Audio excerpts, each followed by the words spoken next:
युग युग बीतते गए, जब समा बीतता गया तब उनको अपनी पद्धति पे बहुत ही मान होने लगा।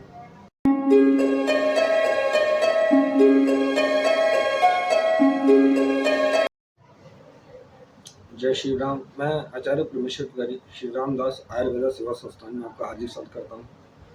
और जैसे कि हम बात करते रहते हैं आयुर्वेदिक मेडिसिन के बारे में और बताते रहते हैं आपको, तो आज ऐसे ही हम एक संदर्भ में हम बात करने वाले कि जैसे कि हम किसी भी चीज़ को लेकर बहुत सचेत रहते हैं और किसी भी चीज़ की तैयारी के लिए हम कई दिनों से तैयारी करते हैं।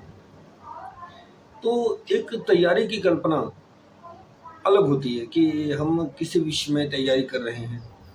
तो ऐसे ही आज हम बात करने वाले हैं आगमन की प्रक्रिया के ऊपर कि अगर हमें किसी चीज़ का आगमन पहले से हो जाए तो उस प्रक्रिया में उस चीज़ में हमारा रिएक्ट कैसा होगा, कि उसमें हम कैसे चलेंगे। जैसे कि मैं आयुर्वेदा के बारे में आपको बताने वाला हूँ कि आप सभी जानते हैं कि आयुर्वेदा बहुत ही पुराना ग्रंथ है और हजारों सालों से हमारे बीच में चलता चला आ रहा है और आयुर्वेदा की प्रक्रिया बहुत ही अच्छी प्रक्रिया है। तो इसी संदर्भ में मैं बात करूंगा कि देखिए, हर इंसान को आगमन हर चीज़ का रहता है। तो ऐसे ही कहीं ना कहीं देवताओं को भी इस चीज़ का आगमन था कि आयुर्वेदा की ज़रूरत है, इसीलिए आयुर्वेदा देवताओं के टाइम से ही रहा है। तो आज हम कहीं ना कहीं ये सोचते हैं और कहीं ना कहीं एक ऐसे बहुत से ग्रंथ हैं जिनको पढ़ नहीं पा रहे हैं, जो हमसे बहुत दूर हैं। और अगर देखा जाए तो बहुत ही मिनिमम चीज़ें आज के दौर में इंसान पढ़ रहा है और एक ज़रूरत के समय तक ही पढ़ता है। जब उसकी ज़रूरत ख़त्म हो जाती है वो उसको छोड़ देता है, उसकी ज़रूरत को ज़्यादा नहीं समझता है। तो ऐसे ही अगर आप बारीकी से सोचें तो जो आयुर्वेदा के ग्रंथ थे जो पुराने टाइम से लिखे गए थे और जैसे ब्रह्मा ने सृष्टि की रचना की थी, तो कहीं ना कहीं एक मन में सवाल रहता है। अगर जो बारीकी से पढ़ता है उसके मन में सवाल ये रहता है कि आखिर उन लोगों को इस चीज़ का आभास कैसे रहा कि सृष्टि बनने के बाद लोगों के जो मन बनाए गए अच्छी विचार के लिए, अच्छी सोच के लिए, क्या उनके मन में कभी नकारात्मक जो है ऊर्जा भी आएगी? ऐसा मतलब कभी किसी ने सोचा था? शायद ऐसा कभी किसी ने सोचा ही नहीं था, क्योंकि सृष्टि बनाई ही इसलिए गई थी कि लोग उस पर एक अच्छे मन से विचार करें और अच्छे मन से विचरण करें, आचरण करें। और सृष्टि की रचना ही इसलिए हुई थी ताकि जो लोग हैं एक लंबी साधना के निवृत्त रहें और एक मोक्ष का द्वार बनाया गया था।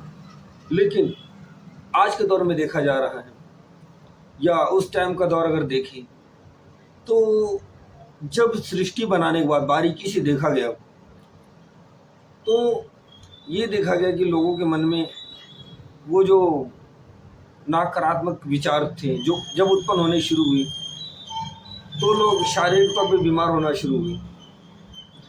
तो ढूंढा गया, विचार किया गया, तो पता चला कि इनकी बहुत ही आवश्यकता है उस समय में जो अब समय आने वाला है।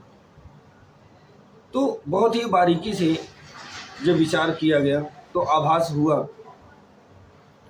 तो कहीं ना कहीं जिसने आयुर्वेद की रचना की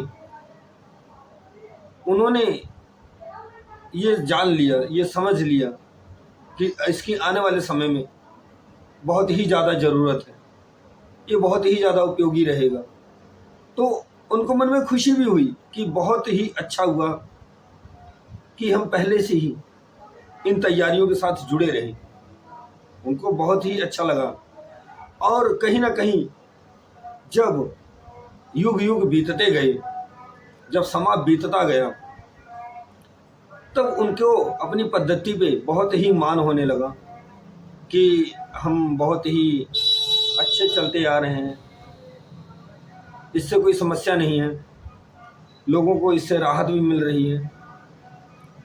लेकिन जब धीरे धीरे लोग उन सब चीज़ों से छूटते चले गए, जब धीरे धीरे ग्रंथों को पढ़ना छोड़ दिया गया और धीरे धीरे नवीन पद्धतियाँ जब शुरू होने लगी, तो कहीं ना कहीं लोगों को बहुत ही ज़्यादा कष्ट झेलना पड़ा, क्योंकि वो जो पुराने ग्रंथ थे, वो जो पुरानी पद्धति थी, कहीं ना कहीं धीरे धीरे दबने लगी।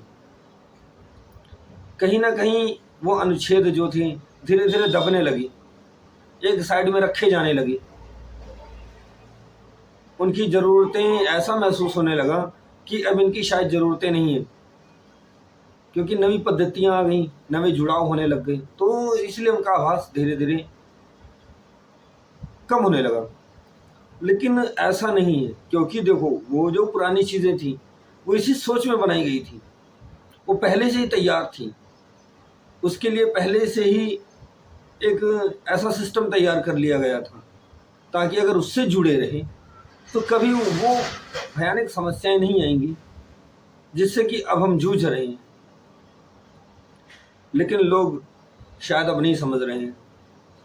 तो कहीं ना कहीं यही आगमन की प्रक्रिया है कि अगर आप गहराई से सोचें तो आपको क्या आगमन होता है, कि आपने क्या छोड़ा और आज आप क्या पा रहे हैं। कहीं ना कहीं हम बहुत ही अच्छी चीज़ जो हमारे साथ शायद जुड़ी थी उसको हम खो रहे हैं, और कहीं ना कहीं एक ऐसी चीज़ जो एक नवी तरीके की चीज़ें लेकर आ रही हैं जिसको हमारे अंदर झेलने की क्षमता ख़त्म हो गई है और हम घबरा जाते हैं, अपने रास्ते से भटक जाते हैं, तो वो चीज़ों को हम समझ नहीं पाते हैं और तब तक हम पूर्णतः उस जाल में फंस जाते हैं। तो ऐसा नहीं होना चाहिए। आगमन की प्रक्रिया आप ऐसे रखें कि आने वाले समय में, ताकि आपको किसी चीज़ की दिक्कत ना हो, आगमन हमेशा ऐसा रहना चाहिए कि आप सचेत रहें, समझदार रहें, सतर्क रहें, कि ऐसा ना हो जाए कि हमारे साथ साथ अगर और भी कोई हमारे साथ जुड़ा है तो उसकी भी कोई ऐसी तकलीफ़ हो जिसे आप समझ ना पाएँ। और जैसे कि आपको हमने बता दिया, तो ऐसे ही और भी वीडियो आपके सामने हम लाते रहेंगे, आपको बताते रहेंगे। तो आज के लिए इतना ही। जय श्री राम, जय श्री राधे।